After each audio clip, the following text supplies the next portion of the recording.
Start करते हैं। कल हमने किया था ऑटम 2021 का क्वेश्चन। आज जो हमारा है ना जी टॉपिक, वो है ऑटम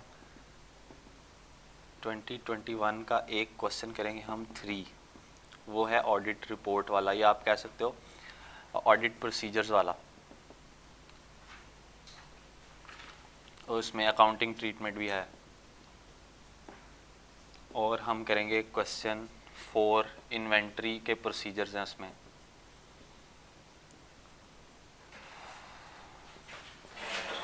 और हम एक क्वेश्चन करेंगे एक्सटर्नल कंफर्मेशन वाला, और चूंकि हमने वो नहीं पढ़ा तो पहले थोड़ा सा रिवाइज भी करेंगे एक्सटर्नल कंफर्मेशन को। और एक फिर हमारे पास टॉपिक है आज के लिए 560 सबसीक्वेंट इवेंट्स वाला। ठीक हो गया। इसमें मुझे लगता है कि एक क्वेश्चन और है जो मैंने डिसाइड किया, क्वेश्चन 3, क्वेश्चन 4 और क्वेश्चन 6। हाँ 6, क्वेश्चन 6 भी है। उसमें आपका होगा जी एडजस्टिंग इवेंट्स टेस्ट। वो आपने पढ़ा है IAS 10 एडजस्टिंग इवेंट वाला। तो ये छोटे छोटे हमारे टॉपिक्स हैं। क्वेश्चन 3 जो है ना, इसको स्टार्ट करें पढ़ना, हम इसको सॉल्व करते हैं बोर्ड। इसमें ये वाला एक्सटर्नल कंफर्मेशन वाला, ओके जी 7 है। तो क्वेश्चन 3 से स्टार्ट करते हैं, ठीक है। मैं इसको मिटाऊंगा क्योंकि हमारे पास स्पेस थोड़ी है। तो टॉपिक बता दिया मैंने, अब मैं यहाँ से स्टार्ट करता हूँ। इतना ही वाइट बोर्ड का एरिया हमारे पास। क्वेश्चन 3 स्टार्ट करें जी। क्वेश्चन 3 में वो क्या कहता है? वो कहता है जी कि यू आर, अच्छा चलो सही है। वो कहता है क्वेश्चन के अंदर हमारे पास उसने पूछा क्या हुआ क्वेश्चन 3 में। क्वेश्चन 3 में वो कहता है कि आप ऑडिट प्रोसीजर्स बताएं। आपके पास है क्वेश्चन। क्वेश्चन 3 में वो कहता है ऑडिट प्रोसीजर्स बताएं जो आपकी ऑडिट टीम परफॉर्म करेगी, और ऑडिट रिपोर्ट के ऊपर इम्प्लीकेशन बताएं। फाइनेंशियल स्टेटमेंट्स पे नहीं पूछा उसने, ऑडिट रिपोर्ट पे पूछा है। तो कहता है in the draft financial statements of Elrent private limited for the year ended 30th June 2021, capital work in process of 100 million related to construction of a new production facility is included in property plant and equipment। सही है जी। तो एक capital work in process property plant and equipment में शामिल है। अब your team observe that the last cost incurred on facility was on 30th April 2021। तो आपकी ईयर एंड जो है वो 30 जून 21 है। तो आपने जो आखिरी कॉस्ट इनकर किया ना, कैपिटल वर्क इन प्रोग्रेस क्या होता है असल में ना, कुछ एसेट्स होते हैं इन प्रोसेस होते हैं कि मतलब 100 रुपये अब लग गया, 100 उसके बाद लग गया, 100 उसके बाद लग गया। जब वो पता चलता है कि जनाब अभी अवेलेबल फॉर यूज़ हो गया, उसको फिर उठा के वहाँ से प्रॉपर्टी प्लांट इक्विपमेंट में ले जाते हैं। तो वो कहता है 200 रुपया लग चुका है, अब 100 रुपया इस साल में उस पर लगा कैपिटल वर्क इन प्रोसेस पे, ठीक है। उसके बाद क्या हुआ, 30 अप्रैल पे लग गया जब उसके ऊपर, तो वो कहता है however it was put to use from August 2021। तो डेप्रिसिएशन कब से चार्ज होती है और एसेट को कब कैपिटलाइज कर लेना चाहिए और उस पर डेप्रिसिएशन स्टार्ट कर देनी चाहिए? जब वो अवेलेबल फॉर यूज़ हो या पुट इनटू यूज़ हो। पुट इनटू यूज़ से मुराद है कि जनाब एसी है, नया खरीद के रख लिया। अवेलेबल पुट इनटू यूज़ तो हम 2 साल बाद करेंगे, अवेलेबल फॉर यूज़ तो आज ही हो गया ना। तो आज ही अगर वो डब्बा पैक आप बेचेंगे 2 साल बाद तो उसकी कीमत तो कम हो जाएगी, और उसी वजह से डेप्रिसिएशन चार्ज करते हैं हम। तो इसमें यही एक प्रॉब्लम था बस, ठीक है। And therefore no depreciation has been charge at year end. The useful life of the facility as assessed 10 साल। Draft financial statement shows profit before tax 150 million. तो अब हम देखते हैं इस क्वेश्चन के अंदर कि प्रॉफिट बिफोर टैक्स कितना है, 150 मिलियन। मटेरियलिटी कितनी होगी, 5%, अब मतलब नॉर्मली होती है ना 7.5 मिलियन। अगर ये अवेलेबल फॉर यूज़ हो गया जी 30 अप्रैल से, तो 30 अप्रैल से 1 अप्रैल से 30 अप्रैल, तो 2 महीने फिर आपके ईयर एंड होने में बच गए। 2 महीने मल्टीप्लाई बाय डेप्रिसिएशन किस हिसाब से, यूजफुल लाइफ भी दी हुई है 10 साल।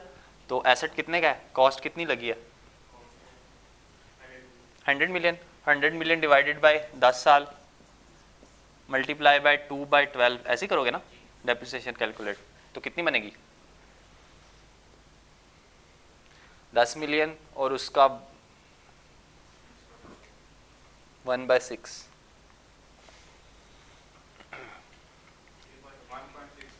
1.66 मिलियन। तो ये क्या है मटीरियलिटी से भी नीचे है ना, मटीरियलिटी से भी नीचे है, इमटीरियल है। तो अब हम क्या लिखेंगे, आंसर कैसे करेंगे, कुछ ना कुछ बातें तो हमें पता चल गई ना कि एक तो हमारे पास जो क्लू नजर आ गया। अब देखो क्वेश्चन कितने नंबर का है, 18 नंबर का क्वेश्चन है। आपने यानी कि दो पार्ट्स हैं इसके, तो एक पार्ट का कम से कम 5 नंबर के प्रोसीजर होंगे और 4 नंबर के ऑडिट रिपोर्ट का इम्पैक्ट होगा। तो इस सवाल को 9 नंबर के लिए आपने लिखना है। तो कैसे लिखेंगे, तो पहले तो ऑडिट प्रोसीजर बताना कि आप लोग करेंगे क्या इसके ऊपर।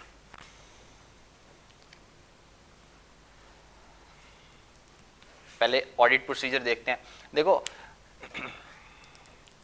हमने ऑडिट प्रोसीजर किस हिसाब से परफॉर्म करने हैं, फाइनेंशियल स्टेटमेंट को माइंड में रखना है कि रिपोर्ट को माइंड में रखना है, दोनों को रखना है माइंड में। तो पहला प्रोसीजर क्या होगा, क्या प्रोसीजर के नाम है, इंक्वायर्स, एनालाइज, क्या था, inquiry, observation, recalculation, reconfirmation, analytical procedure, ये सारे प्रोसीजर हैं। तो सबसे पहले आपके माइंड में क्लू क्या क्या क्लिक कर रहा है। सबसे पहले आपको ये नहीं पता कि ये अवेलेबल फॉर यूज़ है या पुट इनटू यूज़ है, आपको उसने ये तो नहीं बताया ना कि अवेलेबल फॉर यूज़ कब से था। तो क्या करेंगे, मैनेजमेंट से इंक्वायर करेंगे, inquire from management when the asset is available for use, है ना, तभी आगे चलेंगे ना हमने तो एक रिस्क निकाला ना कि हो सकता है कि जनाब आपने पुट इनटू यूज इसको अगस्त में किया है, तो अवेलेबल फॉर यूज ये उस वक्त उससे पहले से ही हो 30 जून के ऊपर, तो आपको इसकी डेप्रिसिएशन चार्ज करनी पड़े और कितनी करनी पड़े 1.6। ये हमारी एक ऑब्जर्वेशन है ना, तो उस हिसाब से फिर हम वर्क परफॉर्म कर रहे हैं। तो पहला वर्क हमने पूछा मैनेजमेंट से कि भाई ये अवेलेबल फॉर यूज कब से था, ठीक है। दूसरी बात क्या कहेंगे आप मैनेजमेंट से, आप कोई डॉक्यूमेंट नहीं चेक करेंगे,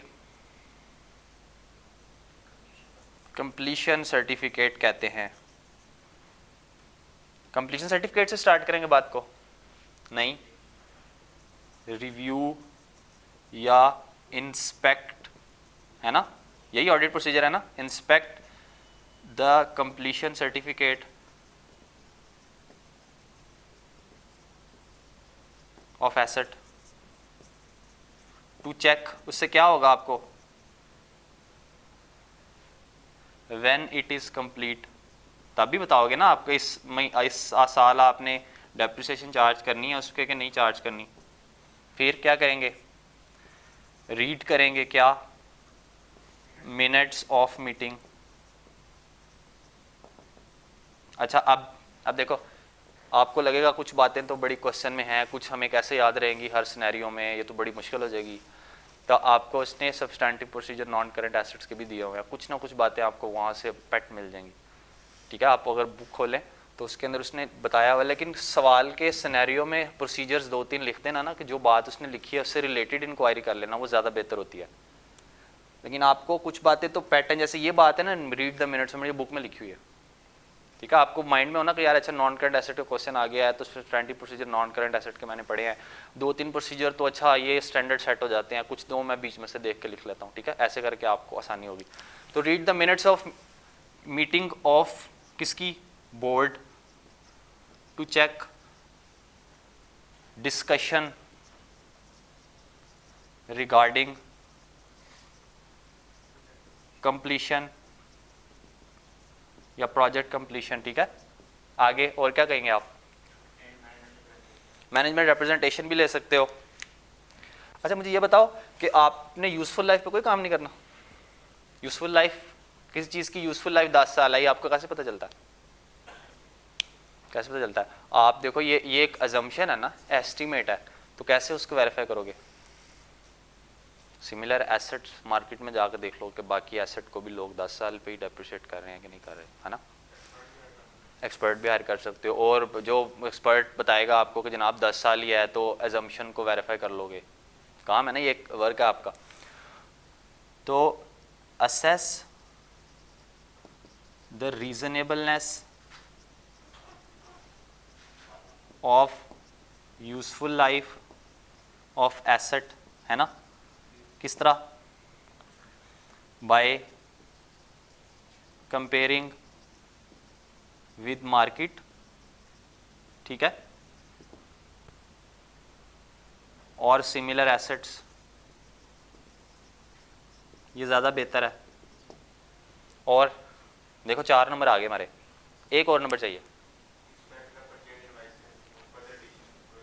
हाँ, परचेज इनवाइस से भी चेक कर सकते हो ना कि वो चीज़ कितने की है, उसकी वैल्यू चेक कर सकते हो, कॉस्ट चेक कर सकते हो। वो क्या होगा, उससे क्या वेरीफाई होगी असर्शन, कौन सी असर्शन वेरीफाई होगी, वैल्यूएशन और राइट्स एंड ऑब्लिगेशंस, ऐसे ही है।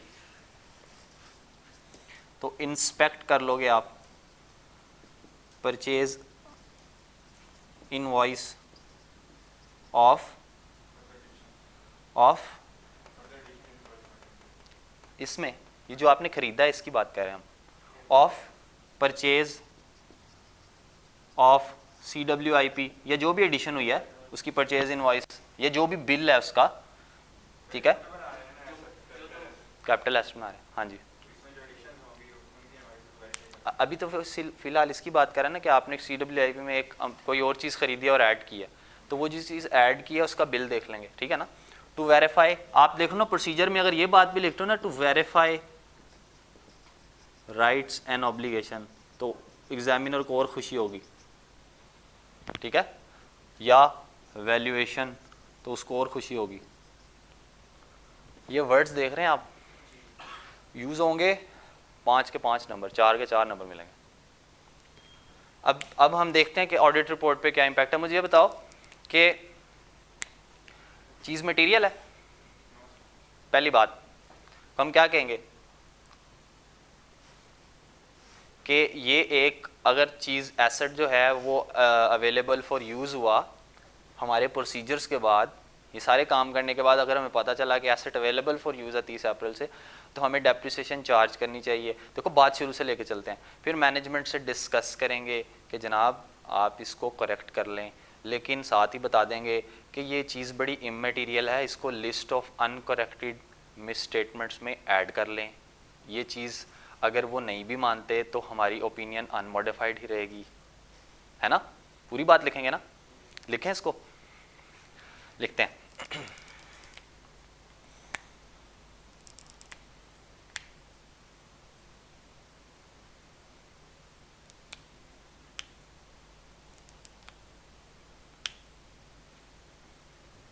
इसको मिटा दूं, ये यहाँ से इधर से लिख लूं, अच्छा जी इधर से लिखते हैं। ऑडिट रिपोर्ट के ऊपर इसका इम्पैक्ट क्या है। If based upon discussion with management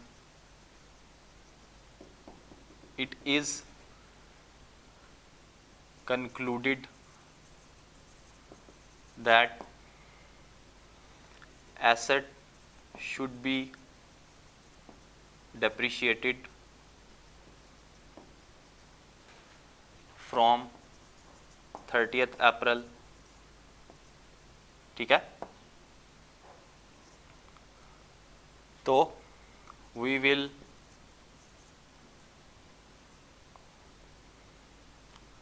ask the management for adjustment या करेक्शन, हाँ कि चार्ज करो डेप्रिसिएशन या करेक्ट करो इस बात को, since the matter, since the maximum possible, ऐसी है ना, पॉसिबल है ये बात, since the maximum possible adjustment of rupees कितनी 1.67 मिलियन इज बिलो मटेरियलिटी, तो फिर क्या करेंगे, we will not we will express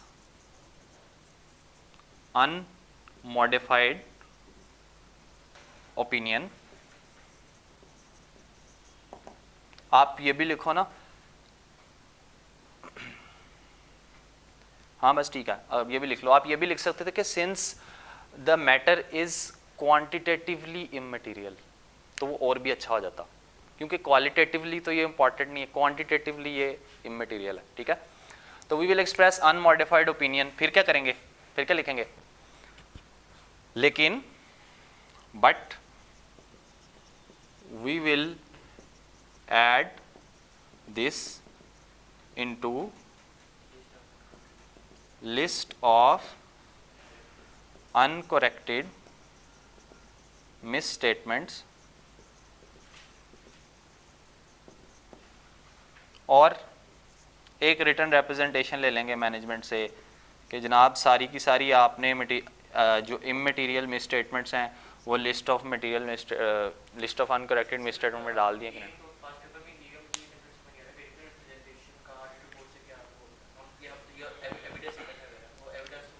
अब जब आप क्या उसको कहते हैं ऑडिट रिपोर्ट है ना, तो ऑडिट रिपोर्ट के साथ कुछ अटैच्ड चीज़ें भी होती हैं, जैसे मैनेजमेंट रिप्रेजेंटेशन, जैसे कि मैनेजमेंट से रिलेटेड की ऑडिट मैटर पैराग्राफ्स जो आप बीच में डालते हैं या फाइनेंशियल स्टेटमेंट, तो वो सारी चीज़ें मिला के ऑडिट रिपोर्ट बनती है।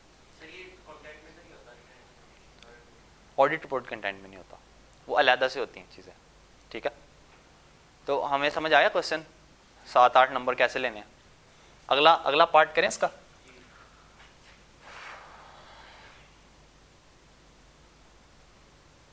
अच्छा, दूसरा भी जो क्वेश्चन हम करने लगे हैं ना, जो दूसरा पार्ट भी करने लगे हैं, वो है प्रोविजन से रिलेटेड, मतलब कोई लिटिगेशन या क्लेम की प्रोविजन IS 37 वाली, मिटा दें इसको।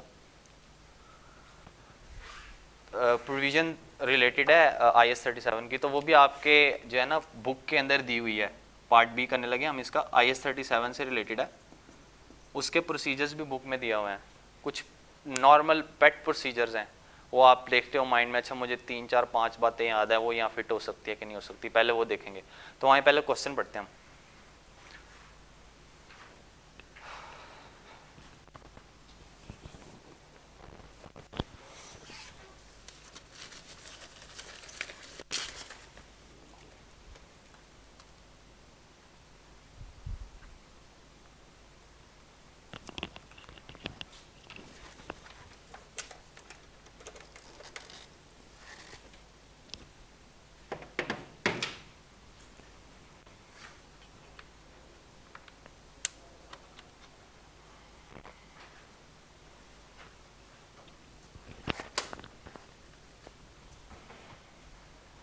अच्छा, क्वेश्चन क्या कहता है, CEL operates a chain of cafes in Pakistan.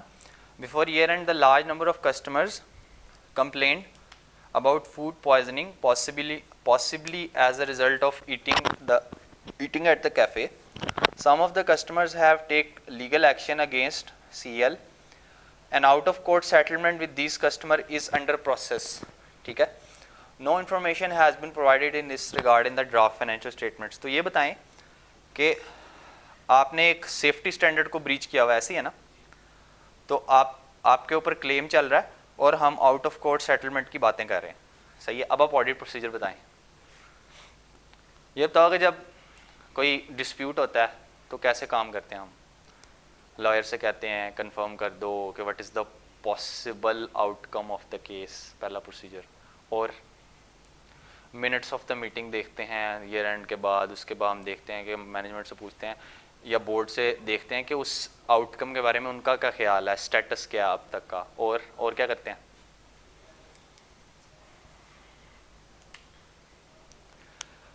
हम कम्युनिकेशन चेक करेंगे ना कस्टमर्स की। आउट ऑफ कोर्ट सेटलमेंट हम कस्टमर के साथ कर रहे हैं, तो हम बड़े कंसर्न हैं इस बारे में कि उसका रिजल्ट क्या निकला। हम ये सारी बातें क्यों पूछ रहे हैं, क्योंकि प्रोविज़न को डिस्क्लोज करना चाहिए फाइनेंशियल में। इतनी बड़ी अमाउंट कल को आपको पता चले, आपने रिपोर्ट साइन कर दी, बाद में पता चले जनाब सब कुछ ट्रू एंड फेयर है, 200 मिलियन के पैसे जो आपको वहाँ पे कोर्ट में पे करने पड़े और वो आपने फाइनेंशियल में लिखा ही नहीं, तो वो कल को आपके शेयर होल्डर आके आपसे पूछेंगे कि जनाब आपने तो कहा था कि कोई केस नहीं है कंपनी के खिलाफ, ये तो निकल आया। सही है ना। तो ये सारे हम काम इसलिए कर रहे हैं कि वो जो बात उन्होंने छुपाई हुई है उसको यहाँ पे फाइनेंशियल में डिस्क्लोज कर सकें, ठीक है। तो हम काम कर रहे हैं उसके ऊपर, मिनट्स ऑफ मीटिंग देख रहे हैं कि क्या आउटकम है, लॉयर की कंफर्मेशन ले लेंगे और कस्टमर्स की कम्युनिकेशन चेक करेंगे मैनेजमेंट के साथ, कंपनी के साथ, कि उस आउट ऑफ कोर्ट सेटलमेंट की जो बात कर रहे हैं उसका क्या स्टेटस है ना। और क्या करेंगे इसके अलावा बताएं। रिटर्न रिप्रेजेंटेशन ले लेंगे मैनेजमेंट से कि जनाब सारी की सारी अब आपको यकीन है कि आपने सारे के सारे केसेस हमें बता दिए। ये तो निकल आई एक बात, सारे के सारे केसेस बता दिए आपने। लास्ट पे आप क्या बात करोगे, कंपनी ने डिस्क्लोजर दे दिया, अब इस बात का डिस्क्लोजर करना है ना, तो आपने तो नहीं देना, आपने मैनेजमेंट को कहना है कि जनाब इसका डिस्क्लोजर दें। तो ensure proper disclosure in financial statements, ठीक है। 4-5 बातें लिखें, चलें जी। ऑडिट प्रोसीजर्स,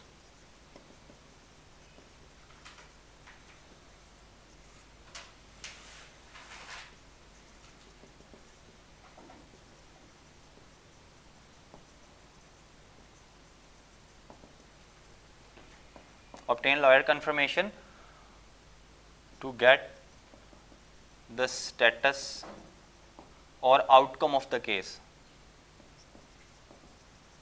possible outcome, उसको भी नहीं पता, उसने भी अपना ओपिनियन ही देना है ना। और review the minutes of the board meeting, बस यही लिखेंगे।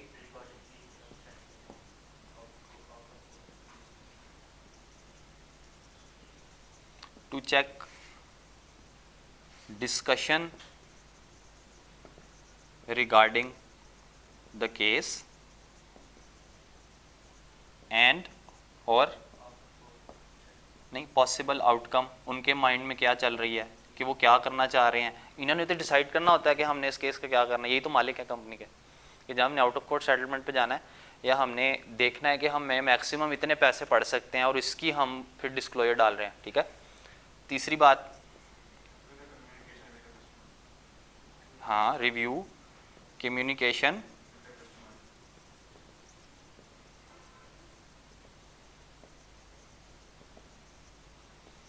For out of court settlement, और रिटर्न रिप्रेजेंटेशन ले लें आप जी मैनेजमेंट से कि आपने सारी की सारी चीज़ें हमें डिस्क्लोज कर दी हैं, और ensure proper disclosure in financial statement. Ensure सिर्फ ensure disclosure, proper disclosure of financial statement नहीं, ensure proper disclosure of in financial statement has been made by management, कि नहीं किया उन्होंने, ठीक है। एक और प्रोसीजर भी बन सकता है और वो आप बताएंगे।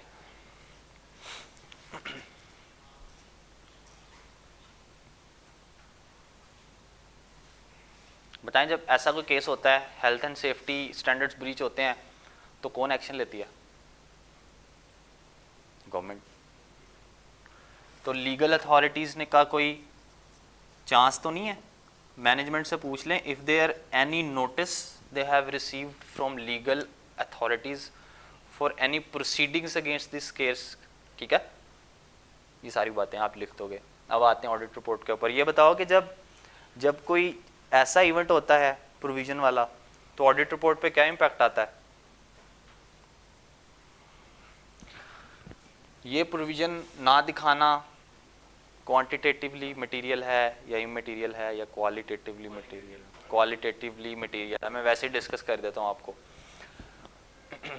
आपका ये डिस्क्लोजर ना दिखाना क्वालिटेटिवली मटेरियल है, इसलिए हम मैनेजमेंट को कहेंगे कि इसको डिस्क्लोज करें। अगर वो डिस्क्लोज कर देंगे तो हम डिटरमिन करेंगे कि उन्होंने डिस्क्लोज कर दिया है।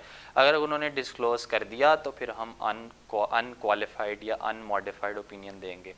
अब दूसरी तरफ आ जाओ, अगर मैनेजमेंट ने कहा हमने डिस्क्लोजर नहीं देना, फिर तो ये क्वालिटेटिवली मटेरियल है, हम मैनेजमेंट को कहेंगे कि हम आपको क्वालिफाइड ओपिनियन दे रहे हैं, और बेसिस फॉर क्वालिफाइड ओपिनियन में रीजंस बताएंगे कि जनाब हमने इसको क्यों क्वालिफाई किया और क्योंकि ये डिस्क्लोजर की वजह से है, ये क्वालिटेटिवली मटेरियल ये बात डिस्क्लोजर ना देने की वजह से है, क्योंकि आपको पता है कि आपने पढ़ा था मटेरियल मिसस्टेटमेंट के अंदर किस सिचुएशंस के अंदर कि जनाब अगर अकाउंटिंग पॉलिसीज़ ख़राब हैं तब भी मटेरियल मिसस्टेटमेंट हो सकती है, डिस्क्लोजर्स की वजह से भी मटेरियल मिसस्टेटमेंट हो सकती है, और अगर डिस्क्लोजर चाहिए थे आपने नहीं दिए तब भी मटेरियल मिसस्टेटमेंट हो सकती है। पढ़ा था ना?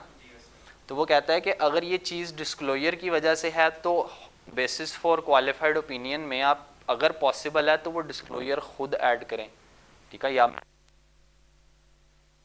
सारी बातें आप ऑडिट रिपोर्ट में लिखेंगे। सही है? तो पढ़ें इसका जो ऑडिट रिपोर्ट में इसने लिखा है, क्या लिखा है इसने। वो कहता है not giving disclosure of event is qualitatively material to the financial statement. ठीक है, देखो आंसर की पूरी देखो बातें इसने लिखी हुई हैं।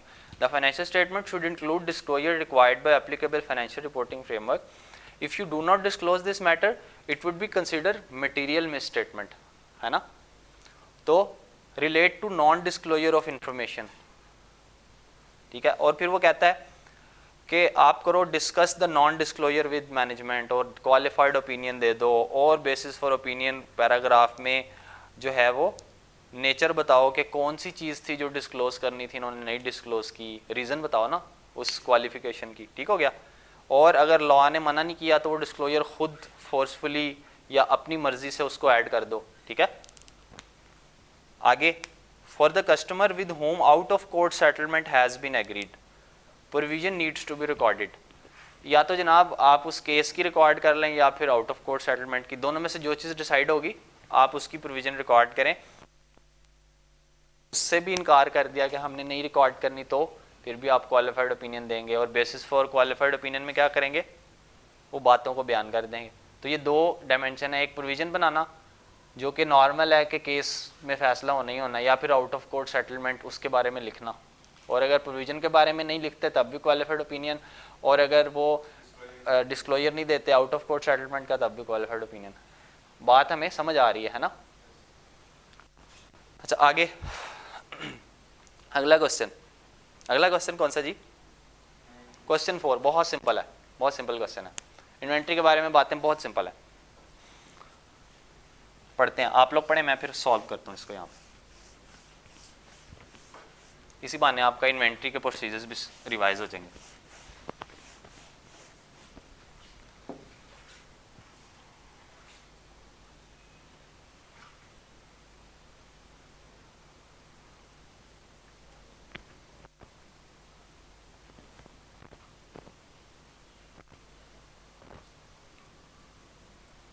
वो क्या कह रहा है जी?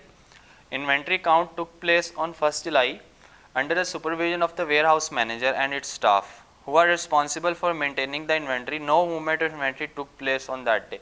मुझे ये बताएं कि आपका वेयर हाउस मैनेजर है, वही काउंट करके रख दिया उसने सामान को, तो किसी बड़े ने आके उसको चेक ना किया। वेयर हाउस में तो वेयर हाउस मैनेजर ही होता है ना, और वो तो अपना काम कभी भी गलत करके दिखाएगा ही नहीं। तो बाहर से कोई बंदा जो है, कोई अकाउंट्स मैनेजर आके देखे उसके काम को, जब वो महीने के एंड पर स्टॉक काउंट करे, तब ही सेग्रीगेशन ऑफ ड्यूटीज होंगी ना, ऐसे ही है ना। तो सबसे पहले तो ये गलती होगी, तो हमें क्या करना चाहिए? देखो इसका सवाल की रिक्वायरमेंट क्या है कि वीकनेस बताएं इन्वेंट्री काउंट प्रोसीजर में, और फिर ये भी बताएं कि इम्प्लीकेशन क्या होगी फिजिकल काउंट पे। तो जारी बात है फिजिकल काउंट सही तरह परफॉर्म नहीं होगा तो हम आंसर कैसे करेंगे? एक बात तो हम लिखेंगे कि वीकनेस क्या है। वीकनेस ये है कि सिर्फ वेयर हाउस मैनेजर है जो काउंट कर रहा है, तो उसकी इम्प्लीकेशन क्या होगी? उसे सेग्रीगेशन ऑफ ड्यूटीज इफेक्ट होंगी, ठीक है, और रिव्यू नहीं हो पाएगा काम। दूसरा प्रोसीजर क्या होगा? दूसरा बुलेट पॉइंट पढ़ते हैं। For counting teams were formed, each team comprised of 2 persons. The floor area was allocated by the team among themselves, ठीक है। Each team was instructed by warehouse manager to remember which inventory had been counted. तो क्या जुबानी याद रह जाएगी? Inventory count sheets नहीं बनानी है ना। इन्वेंट्री काउंट शीट्स बनाओगे, आपका कोई सिस्टम नहीं है जिसके मुताबिक आप जो है वो शीटों के ऊपर रिकॉर्ड कर रहे हो। सबसे पहले तो ये वीकनेस हो गई। फिर उसका हल क्या है? हाँ, आप शीटें बनाओ, float to sheet and sheet to float का वर्ड सुना कि कि मतलब शीट में से भी देखो कि वो आइटम कहाँ पड़ा और आइटम में से भी देखो कि ये शीट में कहाँ पे है, ठीक है, ये वाली बात करो तो आपकी प्रॉपर पता चलेगा कि आपकी चीज़ें काउंट हो रही हैं, ठीक है। लेकिन इससे देखो, आपने अगर सिर्फ याद रख रहे हो कोई चीज़, इन्वेंट्री काउंट करते का अच्छा यार चेयर्स 10 पड़ी थी, टेबल्स 15 पड़े थे, याद रख रही हो तो क्या होगा, डबल काउंट हो सकता है, कोई मिस हो सकता है, ठीक है, ये वीकनेस हो सकती है। तो आगे कहता है जी, pre number count sheets were provided to staff involve in the inventory, facilitate inventory count, inventory belonging to third party, वो भी शामिल है उन शीटों के अंदर, ठीक है। और ledger balances were mentioned on the pre number count sheets. तो इससे क्या होगा, ये बताएं वीकनेस क्या है। देखिए थर्ड पार्टी वाली शीट्स जो हैं, ये बताओ थर्ड पार्टी वाला स्टॉक आपका है कि नहीं, पहले तो ये बताएं, नहीं है ना, तो क्या रिस्क है कि वो वाला स्टॉक भी हो सकता है आप अपने ही क्लोजिंग स्टॉक में ले लें, तो वो तो आपके बैलेंसेस में नहीं आना चाहिए। उसने ये तो नहीं कहा कि हमने उसको लादा रखा हुआ है, उसने कहा शीटों में शामिल कर दिया हमने। तो आपने इन्वेंट्री का जब पढ़ा था FR 1 में, तो यही था कि भाई जो inventory belong to third party है वो क्लोजिंग स्टॉक में से लेस हो जाती है, फिर आपका क्लोजिंग स्टॉक आता है ना। तो आप क्या लिखोगे, वीकनेस क्या है कि भाई शीटों के अंदर थर्ड पार्टी का स्टॉक भी शामिल है, ये वीकनेस है। फिर उससे इससे इफेक्ट क्या होगा,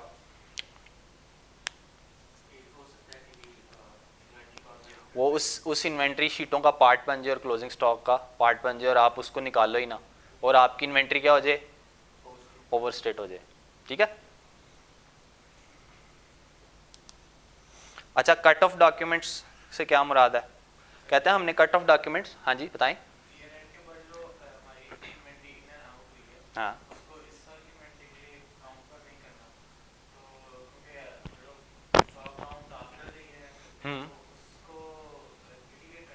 मतलब दोनों आइटम कट ऑफ से मुराद है कि एक साल के आइटम्स को और दूसरे साल के आइटम्स को डिफरेंशिएट करना है ना, ये मुराद है।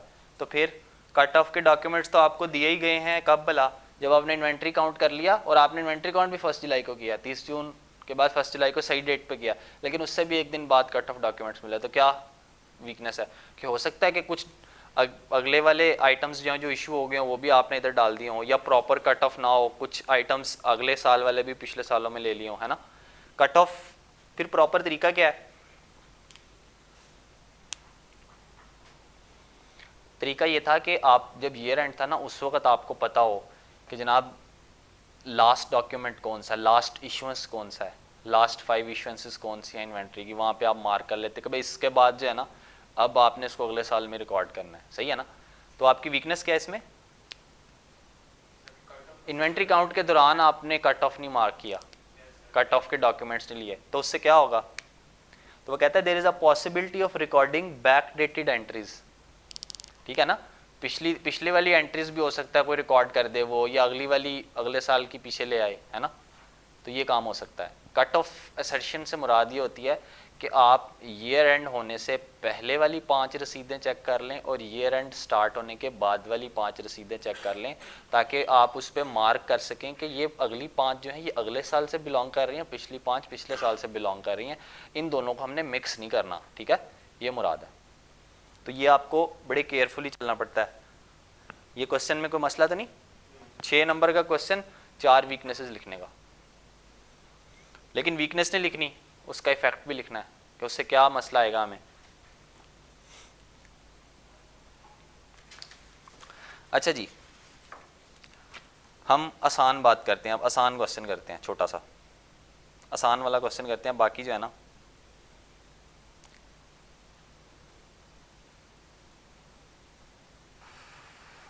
क्वेश्चन नंबर 6 देखें, सेम ऑटम 21 का क्वेश्चन है, क्वेश्चन 6।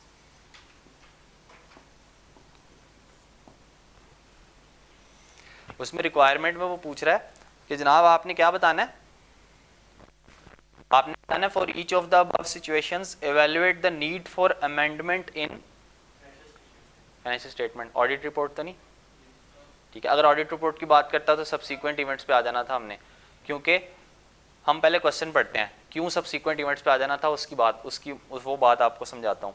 वो कहता है you are the audit manager in firm of chartered accountants, following independent situations are under your consideration, mega motor limited आप 3 साल की वारंटी प्रोवाइड करते हैं अपने प्रोडक्ट्स के लिए, ठीक है।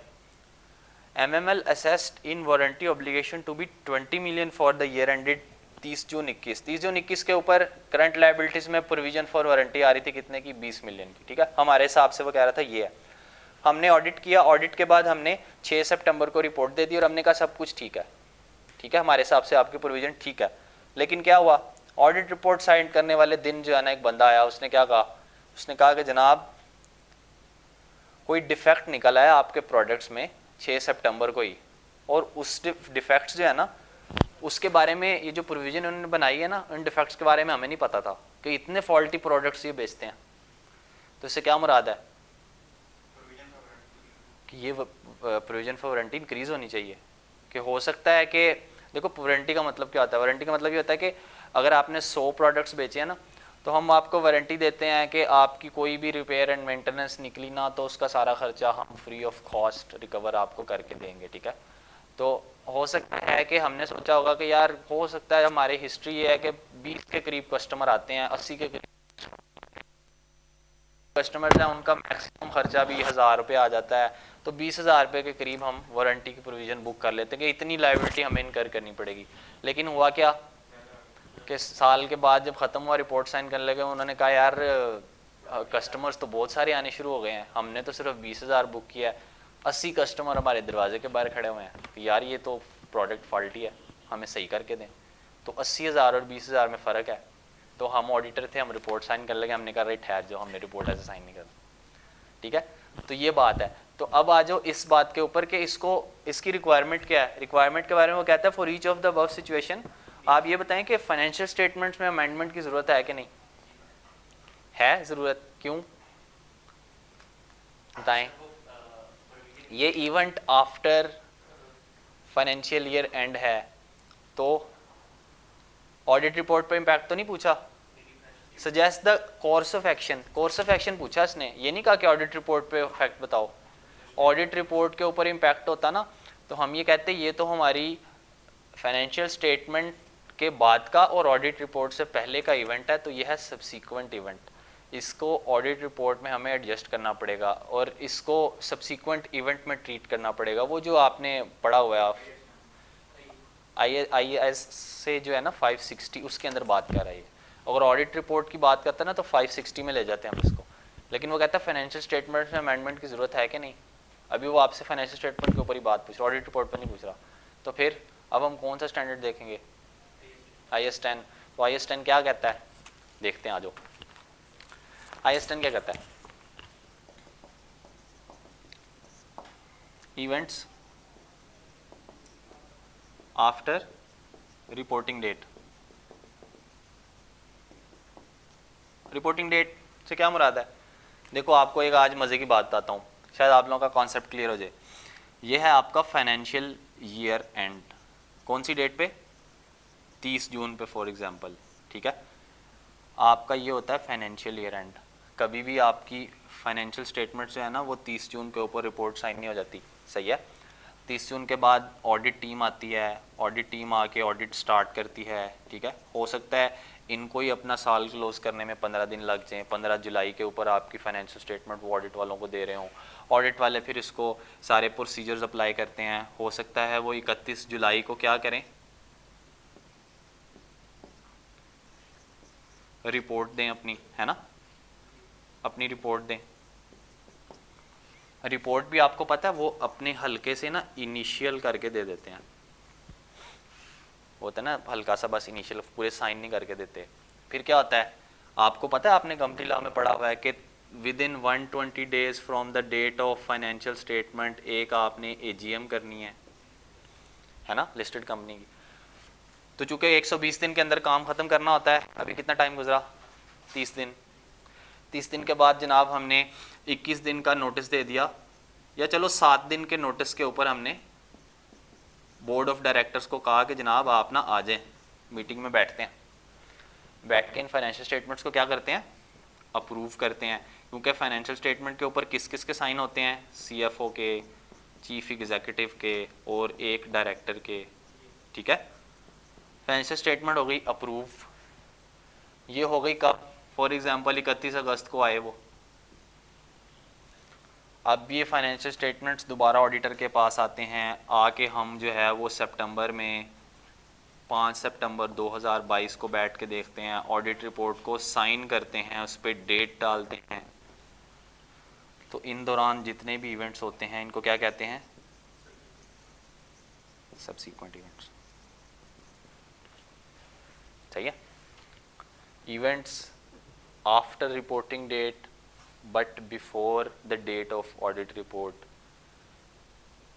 अगर वो पूछता कि इसमें कोई ऐसा इवेंट हुआ है उसका इम्पैक्ट बताएं ऑडिट रिपोर्ट के ऊपर, फिर आप 560 डिस्कस करते। इवन वो कहता कि यार मैंने तो रिपोर्ट भी साइन कर दिया है, फिर मुझे कोई ऐसी बात पता चली कि जनाब अब मुझे तो चाहिए कि मुझे ऑडिट रिपोर्ट अमेंड करनी चाहिए, तब भी आप क्या करोगे? 560 में ले जाओगे, उसको डिस्कस करोगे। ठीक है, लेकिन ऑडिट रिपोर्ट की उसने बात ही नहीं की। तो हम क्लियर होने चाहिए इस बारे में। हम प्रॉबेबली, मुझे लगता था कि हम 560 भी डिस्कस करेंगे, लेकिन वो हम कल कर पाएंगे। तो हम ये वाला क्वेश्चन पूरा कर लेते हैं। ठीक है, सब्सीक्वेंट इवेंट्स। तो अब बताओ स्टैंडर्ड क्या कहता है? स्टैंडर्ड कहता है कुछ होते हैं एडजस्टिंग इवेंट्स और कुछ होते हैं non adjusting events. Events that provide, क्या था डेफिनेशन, क्या थी? Event that provide evidence of the conditions that exist at the date of reporting। लेकिन वो हुई बाद में, लेकिन वो एविडेंस प्रोवाइड करती थी कि उसको इसी डेट के ऊपर आके एडजस्ट किया जाए। और नॉन एडजस्टिंग इवेंट क्या होते हैं? Event that do not provide evidence of the conditions exist at reporting date. बस इतनी बात। तो उसमें एग्जांपल्स क्या हैं? एडजस्टिंग इवेंट की एग्जांपल क्या? वो कहता है गोइंग कंसर्न से रिलेटेड जब भी बात पता चले ना आपको कि कंपनी खतरे में है, वो हमेशा एडजस्टिंग इवेंट है। और अगर आपको इन्वेंट्री के बारे में पता चले ना कि उसकी एनआरवी कम हो गई है, कोई या रिसीवेबल्स के बारे में पता चले कोई बात के जनाब डिफ़ॉल्ट कर गया, हमेशा एडजस्टिंग इवेंट होता है। सही है, ओके हो गया। और इस दौरान अगर सब्सीक्वेंट इवेंट अगर ऑडिट रिपोर्ट के ऊपर पूछता तो कौन सा पैरा ऐड होता है? एम्फेसिस ऑफ मैटर के जनाब ये इवेंट पता चला है हमें। ठीक है, मैं आपको सिर्फ हिंट दे रहा हूँ, यहाँ से आपने बात को हमने कल यहाँ से स्टार्ट करना है, सब्सीक्वेंट इवेंट वाली बात को। ठीक है, वो बड़ा मज़े का टॉपिक है, यहाँ से सारी बातें हम करेंगे। Adjusting event, non adjusting event कौन से होते हैं? हाँ, कोई ऐसी चीज़ें जो आपको पता है कि यार वो तो लगी ही, मतलब फाइनेंशियल ईयर के बाद हमें पता चली है, उसका तो पिछले साल से ताल्लुक ही कोई नहीं था, वो एक एमरजेंसी बात हो गई है जो अनहोनी बात थी। ठीक है, तो फायर वाली बात हो गई। और या कोई आपने डिसाइड किया कि हम बिजनेस कॉम्बिनेशन या कंसोलिडेशन परफॉर्म करेंगे किसी और एंटिटी के साथ, तो वो भी आपका फैसला ईयर एंड के बाद ही था ना। और अगर आपको पता चल जाए ना कि कोई फ्रॉड हुआ है तो वो भी हमेशा एडजस्टिंग इवेंट होता है। सही है, तो अब हम क्वेश्चन पढ़ें, अब हम क्वेश्चन सॉल्व करने के काबिल हो जाएंगे। अब आए दोबारा, वो कहता है कि एक 20 मिलियन की हमने वारंटी रिकॉर्ड की थी, हमें पता चला कि जनाब बाहर कस्टमर्स खड़े हैं हमारे दरवाजे पे, ऑडिट रिपोर्ट साइन होने से पहले हमें पता चला कि जनाब बहुत सारे कस्टमर्स हैं वो कहते हैं कि हमें वारंटी के पैसे दें। तो हमने सोचा हमें पता चला कि जनाब प्रोविज़न जो हमने रिकॉर्ड किया है लाइबिलिटी, वो काम में हमें ज़्यादा रिकॉर्ड करनी चाहिए। तो अब हम ऑडिट प्रोसीजर क्या परफॉर्म करेंगे और उसका कोर्स ऑफ एक्शन क्या होगा? ऑडिट प्रोसीजर बताएं जी पहले। Effect on financial statement, amendment in financial. तो पहले क्या होगा? पहले तो हम क्या कहेंगे, ऑडिट प्रोसीजर ऑडिट वाले नहीं करने, फाइनेंशियल स्टेटमेंट की अमेंडमेंट वाली बातें करनी है। तो क्या होगी बताएं, सोचें, प्रोसीजर बनाए ना। क्या क्या इंक्वायरीज करेंगे? इंक्वायरीज होती है ना ज़्यादा से ज़्यादा, क्या क्या इंक्वायरीज करेंगे बताएं।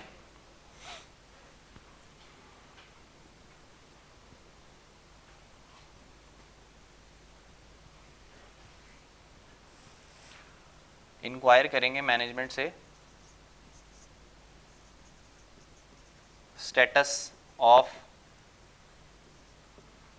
किस चीज़ का स्टेटस? सोचें सोचें जनाब।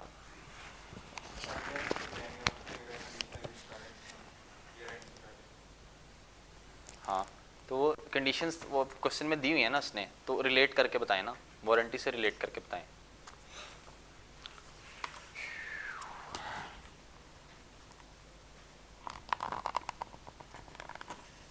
भाई वारंटी प्रोविजन है तो क्या करें, एस्टीमेट नहीं है तो किसको इन्वॉल्व करेंगे, एस्टीमेट और अजम्पशंस में किसको इन्वॉल्व करते हैं।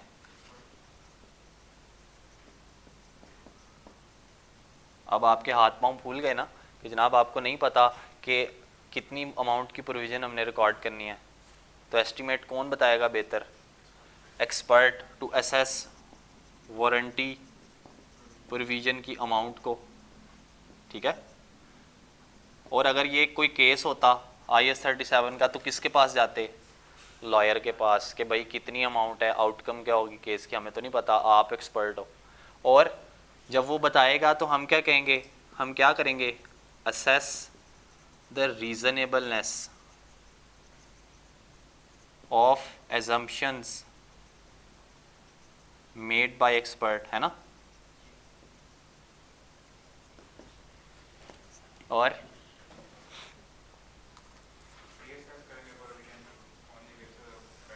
बहुत अच्छी बात, रीअसेस करेंगे प्रोविजन को on the basis of new information या न्यू जो सिचुएशन ऑफ द प्रोडक्ट्स है उस हिसाब से, ऐसे ही है ना। और बेहतर वर्ड यूज़ करते हैं हम रीअसेस करने वाली बात को, किसकी बेस पे रीअसेस करेंगे, और बेहतर करें उस इस अल्फाज को।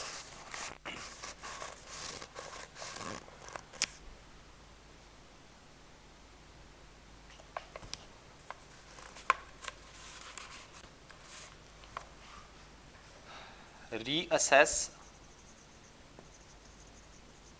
Warranty provision based on identified warranty provision, identified warranty claims कह लो आप, ठीक है।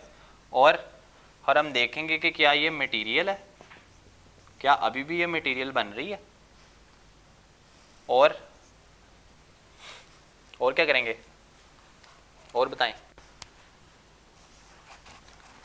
अब आपने कोई NRV चेक तो नहीं करनी इन्वेंट्री की, जनाब आपके चीज़ों में डिफेक्ट निकलना शुरू हो गए हैं, सिर्फ स्लो मूविंग इन्वेंट्री के लिए NRV चेक करते हो, नहीं। अब तो आपके प्रोडक्ट्स बड़े कम अमाउंट पे बिकेंगे क्योंकि बड़े क्लेम्स आना शुरू हो गए हैं, तो NRV और कॉस्ट का कंपैरिजन भी कहो कि मैनेजमेंट को करें, और अगर उससे रिलेटेड कोई एडजस्टमेंट बनती है तो वो भी डालें, ठीक है। और अब कोर्स ऑफ एक्शन क्या होगा, कोर्स ऑफ एक्शन भी बता दें।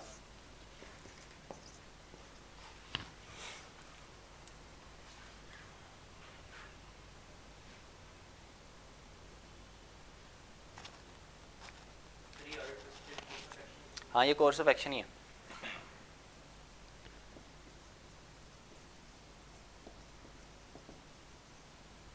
आप रिटर्न रिप्रेजेंटेशन भी लेंगे मैनेजमेंट से,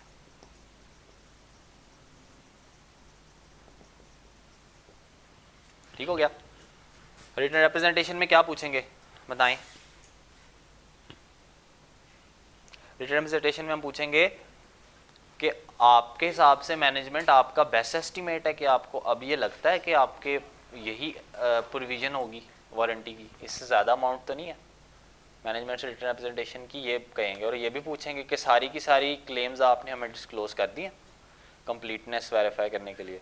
और हमारा इसके ऊपर जो रिस्पॉन्स है ना, कोर्स ऑफ एक्शन तो हो गया ना, जो फर्स्ट पे लिखना था वो रिस्पॉन्स लिखना था, वो बात हमने कर ली ऑलरेडी कि since this provide evidence of the condition exist at reporting date, so this is an adjusting event and management should क्या करना चाहिए, disclose this event in financial statements. और हाँ इसको बाकायदा तौर पे एडजस्ट करना चाहिए फाइनेंशियल स्टेटमेंट्स के अंदर, और फाइनेंशियल स्टेटमेंट्स को अमेंड करना चाहिए इस चीज़ से, ठीक है। ये बात आपने लिखनी है अपने रिस्पॉन्स में। अच्छा दूसरा वाला क्वेश्चन जो है ना, दूसरा वाला पार्ट बी, इसको भी जल्दी से हम देख लेते हैं, मैं आप लोगों को बता देता हूँ। अच्छा अब देखो दूसरी बात आ गई, होटल लिमिटेड वाज, अच्छा ये बताओ कि जब कोई नॉन एडजस्टिंग इवेंट होता है इसको तो क्या करते हैं, एडजस्ट करते हैं, इसको क्या करते हैं, डिस्क्लोज करते हैं। डिस्क्लोज करते हुए क्या लिखते हैं, दो बातें लिखते हैं, nature of event and estimate of financial effect. क्या ख्याल है? ये स्टैंडर्ड में लिखा हुआ है। तो जब आपने रिस्पॉन्स करना है ना, तो आपने ये कहना है। अब अगले क्वेश्चन में आओ, देखो वो कहता आग लग गई है। Dawn hotel limited was severely damaged by flash flood on 31 August 21। Initial assessment of the incident shows that significant repairs are required and the hotel would not be operational for at least a month. Audit report को अभी तक हमने issue नहीं किया, तो क्या response देंगे हम? वो कहता है incident occurred after the year end, जो फायर लगी है, it do not provide evidence of the conditions at the reporting date, so this need not to be adjusted in the financial statement, but we should disclose it in the financial statement, and while providing the disclosure we will disclose two things: nature of the event and estimate of its financial effect। ठीक है, ये आपका response हो गया। अब course of action क्या होगा?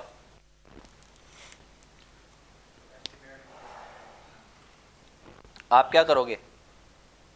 हम कहेंगे कि जनाब अच्छा आग लग गई है, तो इंक्वायर करें मैनेजमेंट से कि ये कब तक ठीक हो जाएगी, इसके ऊपर ख़र्चा कितना आएगा, इसकी रिपेयर कब तक हो जाएगी, ये जो चीज़ इस पे आग लगी है ये दोबारा ऑपरेटिव कब तक हो जाएगी।